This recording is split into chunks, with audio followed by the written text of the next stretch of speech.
My name is Frank Panucci. I was born in Sydney. Both my parents came from a village in Calabria called Mongiana.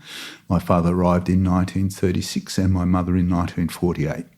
So you had grandparents, two grandfathers that arrived in Australia long before the war. Can you tell us that story? Both my maternal and paternal grandfather arrived in Australia in 1927. They had decided, like a lot of people who at that time in Calabria, that my paternal grandfather, Nonno Ernesto, would go to the United States and work for 8 months a year and then come back to Italy. And one of the times he went back to Italy, the Americans had the United States had shut the borders because of the Depression had started. So he had planned that if he came to Australia, he could get a boat and go to the west coast of the United States, because he thought there'd be less controls on the west coast. But obviously when he arrived in Australia, he was blocked here because of the Depression, so work was hard and making money was hard, and he still had to send money back for his family in Italy. And my maternal grandfather, Nonno Francesco, he joined my paternal grandfather. They were friends from the village, because at that point he wanted to leave Italy because Mussolini was in power and he didn't want to stay there while Mussolini was in power. And so they came to Australia, and as fate has it, that's where they got stuck and brought their families out here, and that's why I'm here now. So when you say they brought their families out here, what kind of periods of time were the women left looking after the kids and the family and running everything on their own? Yeah. So for Nonno Ernesto, my paternal grandfather, he left my grandmother and 3 sons in Italy. So he started sending money back, but it was at that time, getting a boat cost money. So he sent enough money. So at the age of 13, my father in 1936, came to Australia at 13 by himself, obviously put under the tutelage of other Italian migrants come to Australia on the boat. He arrived here at 13 and 5 months, so he had to technically at that time do 5 months schooling because you couldn't start work until 13 and 10 months. And so he started working, so they saved up enough money and got my 2 uncles and my grandmother out to Australia in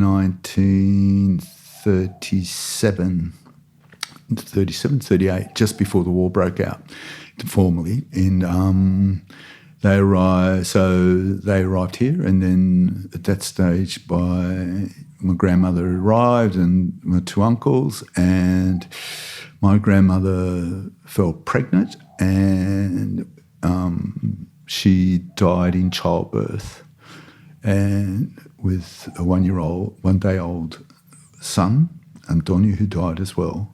So at the age of 17, my father took care of his 2 brothers and my grandfather, because my grandfather, my understanding is he had some kind of, I suppose, what would be considered some kind of, nervous shock, and stayed in bed for 8 months. Wow. And remained, even late in life, he still had sort of a partial paralysis in one of his arms from that sort of tragedy in a sense. And that was it. My father, in a sense, brought the family along, and so they were all here before the war, my dad and his 2 brothers. And for my maternal grandfather, Nonno Francesco, he left my grandmother in Italy with 2 daughters, and she was pregnant at the time when he left. He sent money back to try and get them on a boat, and obviously, given the nature of the genderised nature of societies, there was no way that a single daughter was going to be sent to Australia, so he had to send enough money to get the whole family to come over. He sent enough money a bit after Nonno Ernesto, my paternal grandfather, to get the whole family over, and I think he borrowed some money from my paternal grandfather, from Nonno Ernesto and Nonno Francesco, so to get my nonna to come with the 3 daughters at that stage. And by the time they bought their tickets and were about to come, war had formally broken out, and Italy and Australia were at war, so therefore there was no way they were going to be able to come to Australia. So my mother, her 2 sisters and my grandmother stayed in Italy, and my mother and my grandmother and the youngest daughter arrived in Australia in 1948, and my my Zia, mum's youngest sister, Zia Walder, she was 21 years of age, and that was the first time she saw her father because she left him. Yeah, my grandfather was 21 years of them being in Italy before they saw each other. Unbelievable. Yeah. Stories you just would not hear these days. It's interesting, but I mean, there are friends of mine of Italian background, but also Greek background, where there are similar stories at times, of people being blocked for a range of reasons, and being reunited long after. Yeah, but anyway. And did you ever have a chance to compare your experience as a person who was born in Australia into this community, comparing your experience here with the experiences of, for example, your grandfathers must have been almost a rarity when they arrived in the 30s? When my two grandfathers arrived, there was no mass migration from Italy, and nor when my dad was here in the 30s. They were treated as, how can I put it, they were Dagos, they were Wogs, they were olive-skinned men who were considered to be below par in a way, and did, menial jobs or worked in rural areas, farmers. A lot of them were market gardeners on the peripheries of, what now are suburbs of Sydney, but, on the outskirts. And my nonno Francesco, he had a flower farm in North Ryde. Of course, North Ryde was a sort of large market garden area in those days. And my paternal grandfather, Nonno Ernesto, he was a cobbler, and so he had a small cobbler shop in Elizabeth Street, Surrey Hills. As fate would have it, I ended up working in offices on the same block in my later life. Yeah, so they were treated. Yeah, it was hard. I think their level of racism, was more exacerbated than even the ones post-war because there were less of them. But then, my father, he had a tough life, but it never got him down in a sense. He used to sort of at times, maybe it was the way he defended himself, was to laugh over stuff. I remember once him telling me Dad was a great dancer, so was my uncle, and they used to go to a place called the Trocadero, and there would be dancers on. And on a regular basis on a Saturday night there might be a fight outside because maybe some of the Italian men may have danced with non-Italian women, and so the non-Italian men didn't take kindly to it, and so there'd be, how can I say it, certain instances of possibly fisticuffs taking place, but he just thought it was par for the course. So, but it was tough for him. And also the communication was completely different, right? And during the war period, there was no communication with Italy, like direct communication.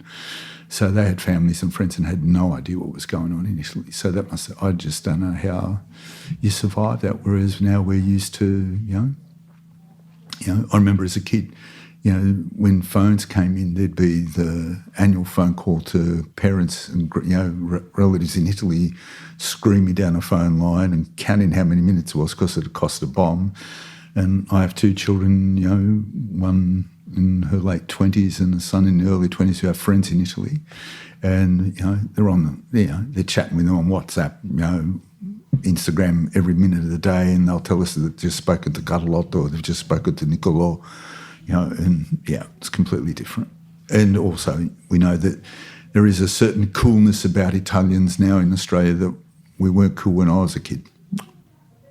So true. So were there ever times that you or your family considered going back to Italy to stay? You've obviously gone back on holidays. Yes. Was there ever a time that you thought, we're going to go back to Italy and make that our home? So my mum and dad went back to Italy once in the whole period they were in Australia, and my grandparents never went back.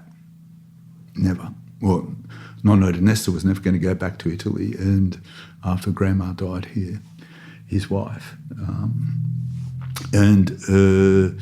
My maternal grandfather and grandmother never went back to Italy, and one of the main reasons for that was that almost all their direct family, and I suppose, extended cousins or first cousins stuff that either migrated to Australia or migrated to the United States.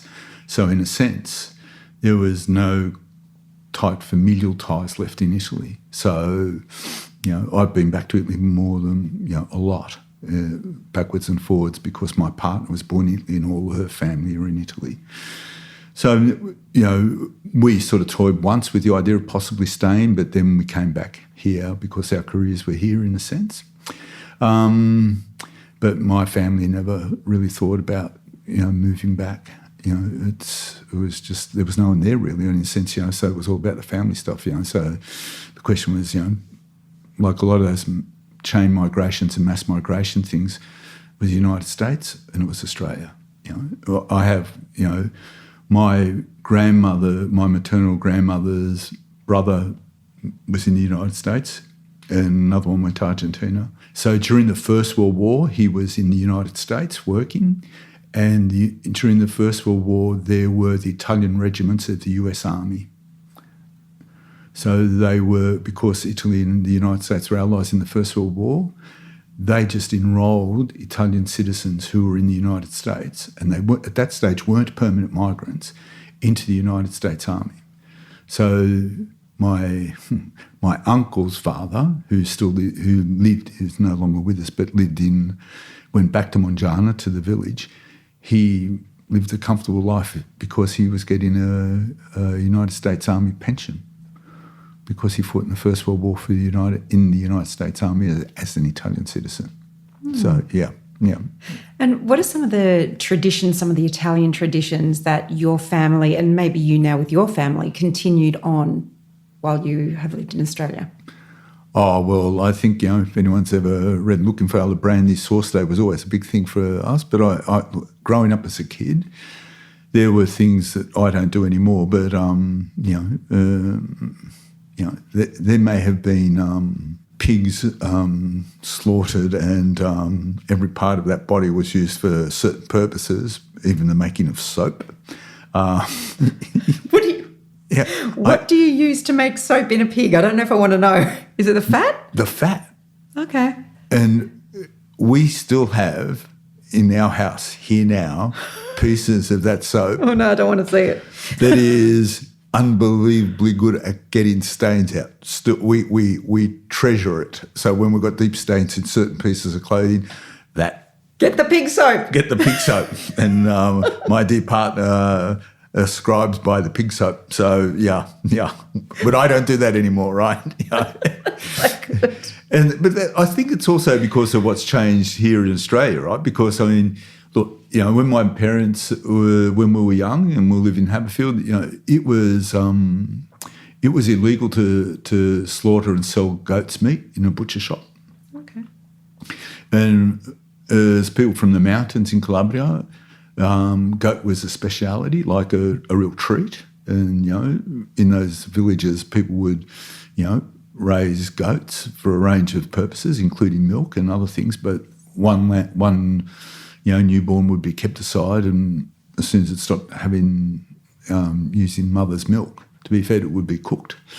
And that was a big thing. And so we had friends of the family from the Bay Area who had farms out west, around Liverpool and Hoxton Park, which are all now suburbs. But in those days, old farms.